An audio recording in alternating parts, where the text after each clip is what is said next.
ঈদের দিন আমি নিজেও ঈদের নামাজ পড়াতে যেতে পারি নাই। কেন?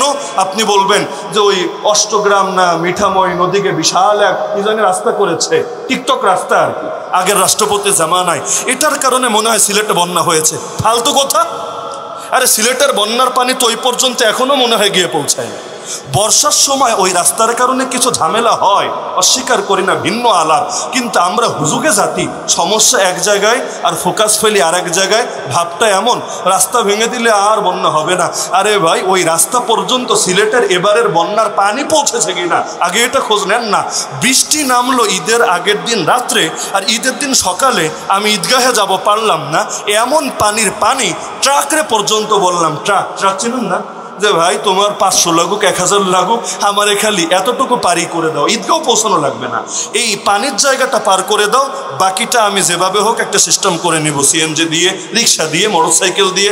10 কিলো রাস্তা, এর মধ্যে 5 কিলো চলে এসেছি, বাকি 5 কিলো হেঁটে গেলেও সমস্যা নাই, হাতে আমার এতটুকু পার করে দাও। কারণ পিক আপও সাহস করছে না, নোয়াও সাহস করছে না, আর আমার গাড়ি 3টা নষ্ট হয়েছে একের পর এক, কিন্তু কেউ যেতে পারছে না গন্তব্যে। একটু গেলেই ওই পানি ঢুকে পেছন দিয়ে ইঞ্জিন বন্ধ হয়ে যাচ্ছে, আর কাজ হচ্ছে না। ট্রাকরে বললাম, বলে হুজুর কয় টাকা দিবেন বলেন? কয়দিন আগে এরকম জায়গা পাড়ি দিতে গিয়ে আমার যে পানি ঢুকেছে এতে যে ক্ষতি হয়েছে, আমার সারাতে 40,000 লেগেছে, 40,000। তা আপনি কত দিবেন? 1000, 2000, কি হবে? বাকি টাকা আমি কোথায় পাবো? তো হুজুরের মহব্বত হুজুরের জায়গায়, কিন্তু আমার এই প্যারাটা দিবেন না। লাস্ট আর পারলামই না।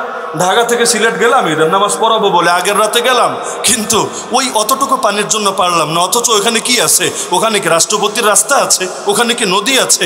ওই সিলেট স্টেডিয়াম, যেটা স্টেডিয়ামের পরে গ্যাস পাম্পের আগে, সিলেটে গেলে দেখে আইসেন বা সিলেটকেও গেলে বুঝবেন, সিলেটের যে ক্রিকেট স্টেডিয়াম ওইটার পরে চৌকি দেখি সিএনজি পাম্পের আগে অল্প একটু জায়গা, পানি আসলো কোত্থেকে?